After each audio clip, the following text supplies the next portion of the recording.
নমস্কার বন্ধুরা, আপনাদের সবাইকে পামরা লাইফস্টাইল চ্যানেলে আরও একটি নতুন ব্লগে অনেক অনেক স্বাগত জানাই। আশা করি আপনারা সবাই খুব ভালো আছেন এবং আমরা প্রত্যেকে খুব ভালো আছি। আজকে ব্লগটা একটু শুরু করলাম এইখান থেকে। আজকে দেখতে পাচ্ছেন জামা কাপড় শুকোতে দিতে রোদে চলে এসছে মেয়েকে নিয়ে, আর সাথে দাদাও আছে আজকে, কারণ আজকে ওদের নাকি স্কুলে পেরেন্টস মিটিং আছে বলে আজকে ওদের স্কুল, ওই জন্য 1:30টার সময় করে মাকে নিয়ে যেতে হবে। আর এই যে দিদি ভাইটাও চলে এসছে জামা কাপড় মেলতে। তো চলুন আজকে একটি নতুন রেসিপি আপনাদের সঙ্গে দুর্দান্ত শেয়ার করব। তা অবশ্যই কাল সানডে বাড়িতে বানিয়ে খাবেন, খুবই ভালো লাগবে এবং পরিবারের সকলের মন আপনার চিকেন মাটন কিংবা পনির বা যে কোনো আইটেমের থেকে সবজির তা আপনার ওই রাইসটা খাওয়ার জন্য সবাই বারবার চাইবে। তো চলুন দেখা যাক কীভাবে বানানো হয়, স্টেপ বাই স্টেপ আপনাদেরকে দেখাচ্ছি। পুরো ভিডিওটা শুরু থেকে শেষ পর্যন্ত দেখার অনুরোধ রইল। এখানে এই গ্লাসটার মাপে 5 গ্লাস আমরা চাল নিয়ে নিলাম। তো আমাদের বাড়িতে আমরা 3 জন মতন আছি, মেয়ে তো খাবে না, তো আপনাদের দাদা ভাই আর আমিই খাবো। অন্য বাড়ি 4 গ্লাস নিই, কিন্তু এটা বাগারা রাইস হচ্ছে বলে 5 গ্লাস নিতে হলো, একটু বেশি খাবো বলে। তো চালটাকে মেপে ওই মেপে ভালো করে ধুয়ে ভিজিয়ে রেখে দিলাম। আর এই সাথে কী করলাম, কাঁচা লঙ্কা পেস্ট করে নেবো, আর এই যে আদা রসুন পেস্ট করে নেবো। কিন্তু এতটা আদা রসুন লাগবে না, আর কাঁচা লঙ্কাও লাগবে না। আপনারা দেখতে থাকুন, দেখলেই বুঝতে পারবেন, ঠিক আছে। এই যে আমি এখানে সুইচ ধরে দাঁড়িয়েছি, নিচে ওর বাবা মিক্সারটা করছে, কারণ মেয়ে তো সুযোগ পেলে টুক করে ঘুরিয়ে দেবে, ওই জন্য। এই যে আদা রসুন বাটাটা হয়ে গেছে। এরপরে এই যে কিছু পাতা লাগবে আর কি, যেমন পুদিনা পাতা, ধনিয়া পাতা, মৌরি পাতা। তো আপনার দাদাভাই প্রথমে পুদিনা পাতাটাকে কেটে নিচ্ছে। তো এটা একটি কয়েকদিন আগে আমাদের বানিয়েছিল, তো ভিডিওটা তুলে রেখেছিলাম, আমাদের সঙ্গে শেয়ার করা হয়নি। আস্তে আস্তে সব ভিডিওতে শেয়ার করতে হবে, তাই না বলুন? ওই জন্য আস্তে আস্তে আপনাদের সঙ্গে শেয়ার করছি। আজকে ভাবলাম শেয়ার করি, কাল সানডে আছে, তাহলে বানিয়ে দাদাভাইদারকে বা বাচ্চাদেরকে খাওয়াতে পারবে।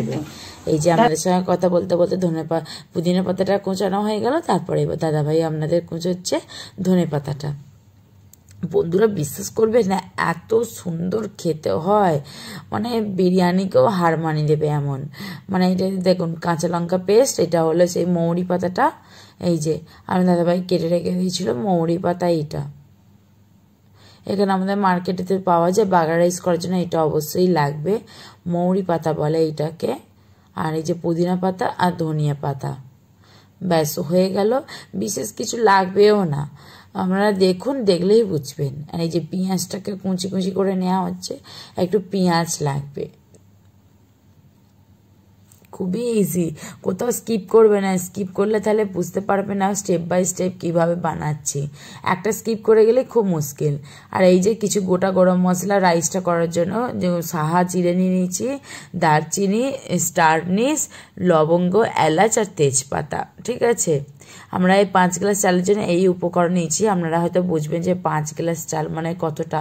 5 গ্লাস চাল মানে প্রায় ধরুন 400 গ্রামের মতন। আর এই যে প্রথমেতেই কী করছে, যেইটা হাঁড়িটাতে বসাবো সেই হাঁড়িটাই মাপ বুঝে আপনারা নিয়ে নেবেন। আর ওই হাঁড়িটা নিয়ে নেওয়া হয়েছে, আমাদের তো এখানে সব স্টিলের, সিলভারও রয়েছে, তো স্টিলটাতে আমাদের হয়ে যায় বলে স্টিলটা নিয়েছি। আর এই যে হাঁড়িটা বসিয়ে দিয়েছিলাম, হাঁড়িটা গরম হতে একটুখানি সাদা তেল আর ঘি দিয়ে দেওয়া হয়েছিল। তারপর গোটা গরম মশলাগুলো ভালো করে নেড়ে তারপর দিয়ে দেওয়া হলো পেঁয়াজ কুচিটা। গোটা গরম মশলা জাস্ট 1 মিনিট এরকমও নয়, 2 সেকেন্ডের মতন এরকম খালি গরম হয়ে যাবে। গরম হয়ে যাওয়ার পরে পেঁয়াজগুলো দিয়ে দেবো, ঠিক আছে। আর এখানে অবশ্যই আপনারা একটু ঘিটা যদি পুরোটা হয় তো খুব ভালো হয়, আর না হলে ধরুন যাদের বাড়িতে ঘিটা একটু অল্প খেতেছেন তো তেল ঘি মিক্সড করেও করতে পারেন, খুব ভালো লাগে খেতে। এত সুন্দর গন্ধ ছাড়ছে, মানে 2-3টা বাড়ি পার হয়ে গিয়েও আপনার গন্ধ ছাড়বে আর কি। তারপরে আদা রসুন বাটাটা দিয়ে দিতে হবে, পেঁয়াজটা একটু লাল লাল করে ভেজে নেওয়ার পরে আদা রসুন বাটা, তারপরে যে কাঁচা লঙ্কা পেস্টটা করে রেখেছিলাম কাঁচা লঙ্কা বাটাটা দিয়ে ভালো করে একটুখানি আদা রসুনের গন্ধটা ছেড়ে যাওয়া পর্যন্ত ভালো করে নেড়ে নিতে হবে। তারপরে দিয়ে দিচ্ছে এই যে এখানে মেথি পাতা, পাতাটা মৌরি পাতা আর কি। তারপরে দিয়ে দিলা হলো ধনে পাতা এবং পুদিনা পাতাগুলো। এইগুলো দিয়ে পেঁয়াজ, আদা, রসুন, ধনে পাতা, পুদিনা পাতা, মৌরি পাতা দিয়ে ভালো করে নেড়ে নিতে হবে। একটু নেড়ে নেওয়ার পরেই দিয়ে দিতে হবে এই যে ভালো করে তেল ছাড়া পর্যন্ত আর কি নেড়েটা নিতে হবে। যেমন মশলা কষে না, সেরকম মশলাটা ভালো করে তেল ছাড়া আগে পর্যন্ত ভালো করে মশলা কষিয়ে নিতে হবে। এই দেখুন, তারপর এটা কি বলুন তো, এটা হলো টক দই। টক দই লাগবে আপনাদের এই রান্নাটা করতে গেলে। তা বলে এতটা কিন্তু না, আপনারা দেখতে থাকুন কতটা টক দই লাগে তা অবশ্যই বুঝতে পারবেন। আমরা যে চা খাই না, সেই চায়ের 1 কাপের হাফ কাপ মতন টক দই লাগছে, দেখতে পাচ্ছেন, হাফ কাপের মতন লাগলো। এবার আমরা যদি ভাতেরটা বেশি করতে চান তো সেরকম তো কম বেশি সব কিছুই, তাহলে তখন কিন্তু লাগবে। এত মানে কি বলবো, এখন এই এডিটিংয়ের সময় ভয়েস ওভার দিয়েছি তো আমার খালি রাইসটার কথা খালি মনে পড়ে যাচ্ছে, এত ভালো হয়েছিল।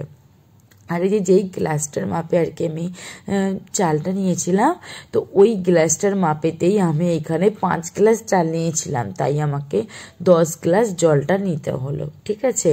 তার মানে আমরা যে বাটি বা যেই পাত্রে যাতেই নিন না কেন চালটা মেপে যদি 1 বাটির মতন নেন, তাহলে কিন্তু আপনাদেরকে 2 বাটি জলটা নিতে হবে। মানে চাল যতটা নেবেন তার ডবল পরিমাণ আপনাদেরকে জলটা ব্যবহার করতে হবে, কারণ এইটা দমে হবে, তো এরপর আর কোনো জল লাগবে না। জলটা অবশ্যই মেপে নিতে হবে আপনাদেরকে। আর মেপে যা তা জিনিসে নিলে হবে না, যেই মাপ করে আপনারা চাল নিয়েছেন ওই মাপেরই আপনাদেরকে জল নিতে হবে।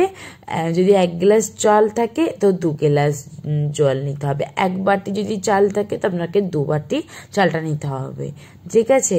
তো জলটা, এই যে জল দিয়ে দেওয়া হয়ে গেছে, তারপরে এবার দিয়ে দিলাম স্বাদ অনুসারের মতন লবণ। লবণটা দিয়ে দেওয়ার পরে ভালো করে জলটা ফুটতে হবে। ফুটানো হয়ে গেলে তারপর সেই যে আমরা চালটা ধুয়ে রেখেছিলাম সেই চালটা তারপর আস্তে আস্তে তুলে দেব। এই যে চালটা আগে আপনাদের দাদাভাই একটা ছাঁকনির সাহায্যে জলটা ভালো করে ঝাঁকিয়ে নিল, মানে এক্সট্রা কোনো জল আর কি থাকলো না যে জলটাতে ভিজে রেখেছিলাম। হ্যাঁ, আপনারা না চাইলে ছাঁকনির সাহায্যে হলো, হাতের সাহায্যেও আস্তে আস্তে করে করবেন, তবে এতে একটু সময়টা বেঁচে যাবে। ছাঁকনির সাহায্য করলে জলটা তাড়াতাড়ি চলে গেল। আর এই যে গ্যাসের ফ্লেমটা হাই রেখে জলটাকে ভালো করে গরম করে নিতে হবে। জলটা ফুটে উঠলে আপনার চালটা সেই পর্যায়ে তুলে দেবে।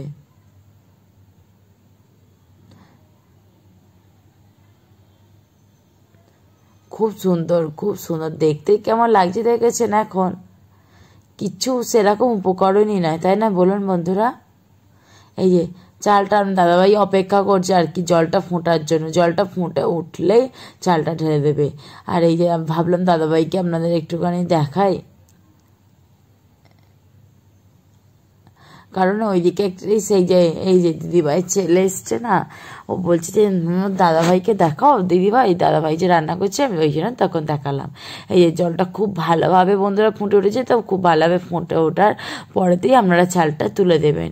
দেখলেন, দেখালাম যে আপনাদেরকে কেমন জলটা ফুটে উঠে পুরো একদম টকবক করবে। টকবক করার পরেতেই আপনারা কী করবেন, চালটা তুলে দেবেন। আর চালটা ওই আধা ঘন্টার মতন আমি এরকম ভিজিয়ে রেখেছিলাম। চালটা আপনারা চাইলে বাসমতি রাইসও করতে পারেন, ধরুন গেস্ট এসেছে বাড়িতে তো বাসমতি রাইসেও করতে পারেন, আর বাড়িতে খাবার হলে নর্মালি এরকম চাল দিয়েও করতে পারেন। তো আমরা যেই চালটা ঘরে রেগুলারই ভাত খাই সেই চাল দিয়েই করেছিলাম। বাসমতি রাইস দিয়ে করলে আরও একটু মটকাটা সুগন্ধ বা খেতে হয়তো আরও ভালো লাগবে। আমরা তো নর্মাল চাল দিয়ে করেছিলাম, তাতেই যদি আমরা এতটা চাল না জানি বাসমতি চাল নিলে কতটা নিতে হতো তাহলে আবার। আর এই যে এই গ্যাস কিন্তু একদমই ছোট করবেন না, গ্যাস হাই লেভেলেতেই রাখবেন। রেখে কি করবেন, ভালো করে জলটাকে কি করতে হবে, মেরে নিতে হবে ভালো করে। এই দেখুন, আর চালটা কিন্তু ফুটেও উঠেছে, চালটা আস্তে আস্তে ফুটে উঠবে, আর ওদিকে জলটা আস্তে আস্তে মানে গামাখা গামাখা টাইপের ভাতের সঙ্গে হয়ে যাবে, ঠিক আছে। আপনাদের দাদাভাই দেখাচ্ছে, দেখুন কীরকম পর্যায়ে এলে আপনারা বুঝবেন যে আমাদের এবারে দমে দেওয়ার জন্য ভাতটা পুরোপুরি রেডি হয়ে গেছে। এই দেখুন আপনাদের দেখতে পাচ্ছেন, দাদাভাই দেখাচ্ছে, এই দেখুন সামান্য কিন্তু জল আছে, একদম কিন্তু শুকনো যায় না, মানে কিন্তু ওপরে যে জলটা যে ভাসছিল সেই ভাসা জলটা কিন্তু টেনে নিয়েছে। তারপরেতে আর ভাতটাও দেখবেন অনেকটা বেড়েও গেছে, আমার যেহেতু আধা ঘন্টা ভেজানো ছিল, তার এখন ফোটাবার সময়তেও একটু বেড়ে গেছে। তো এর পর্যায়ে আমরা দিয়ে দেবো দমেতে। গ্যাসের ফ্লেমটা অবশ্যই আস্তে রাখবেন, আস্তে রেখে নিচে কোনো কিছু দেবার দরকার নেই, তাওয়া পাওয়া। তো এইভাবেই হাঁড়িটা নিয়ে জাস্ট গ্যাসের ফ্লেমটা একদম লোয়েতে রেখে বা ছোট ওভেনেতে একদম লোয়েতে রেখে তো আপনারা এটা ভালো করে দম নিয়ে নেবেন। মাঝে মধ্যে 2-1 আর চাপাটা খুলে এভাবে খুন্তির সাহায্যে ওপর থেকে নিচে ভাতগুলো করে দেবে, আর দেখে নিলেন ভাতটা আপনাদের পুরো রেডি হয়ে গেছে কিনা, হাতের আঙুল দিয়ে দেখে নেবেন টিপে, ব্যাস আপনার রেডি হয়ে গেছে। কত সুন্দর ঝরঝরে হয়েছে দেখতে পাচ্ছেন, এত সুন্দর সেন আসছিল খাবারে, মানে সুগন্ধটা আসছিল। এখন মনে পড়লেই যেন খেতে ইচ্ছা করে যাচ্ছে, কিন্তু এখন তো উপায় নেই, আবার বানালে তারপর খেতে পারবো। এই দেখুন কতটা সুন্দর দেখতে লাগছে, দেখেছেন? তো বন্ধুরা আজকে বড়মশাই বানালো আজকে বাগড়া রাইস, আর তার সাথে এইটা হলো মানে এখানে তো চন্দনা বলে, চন্দনা। তো চিকেন তো সবসময় খাওয়া হয়, চিকেন মাটন, কিন্তু পরপর অনেকবার চিকেন খাওয়া গেছে, আর যেহেতু আমাদের মটন খাওয়া আমার হাজবেন্ডের বাড়ানো আছে, তো তার জন্য এইটা বানিয়েছে। এইটাও বিশ্বাস করুন দুর্দান্ত খেতে হয়। রেসিপিটা আমাদের সঙ্গে অবশ্যই শেয়ার করবো। আর নিয়ে নিয়েছি টক দই, তো একটু রিচ খাবার আছে তাই জন্য একটুখানি টক দই বেশ ভালো লাগবে। কিন্তু এইটা খুব সিম্পল, খুব দুর্দান্ত খেতে হয়, ছোট থেকে বড় সবাইরা আপনারা খেতে পারবেন। রেসিপিটা খুবই ইজি, খেতে খুবই সুস্বাদু হয়। চিকেন, মটন, পনির, মানে ভেজ আইটেমের সঙ্গে বানাতে পারবেন, নন ভেজের সঙ্গে খেতে পারবেন। তো খেয়ে দেখি কেমন হচ্ছে তা আপনাদের সঙ্গে শেয়ার করি।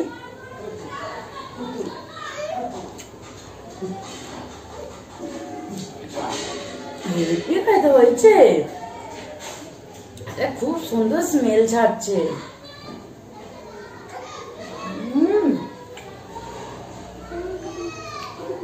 পেট পুরো ভরে গেল, একদম মন প্রাণ ভরে গেল। বিরিয়ানিটা হার মানাবে বন্ধুরা। একটুখানি হ্যাঁ, এই গ্রেভিটার সঙ্গে একটুখানি মাটি খাই, আমার মনে হচ্ছে আমি শুধুই বাগড়া রাইসটা খেয়ে নেবো, আমার আর কিচ্ছু লাগবে না। একটু টক দই হলে ব্যাস, শেষ পাতে একটু টক দই চাই, ব্যাস আর কিচ্ছু লাগবে না।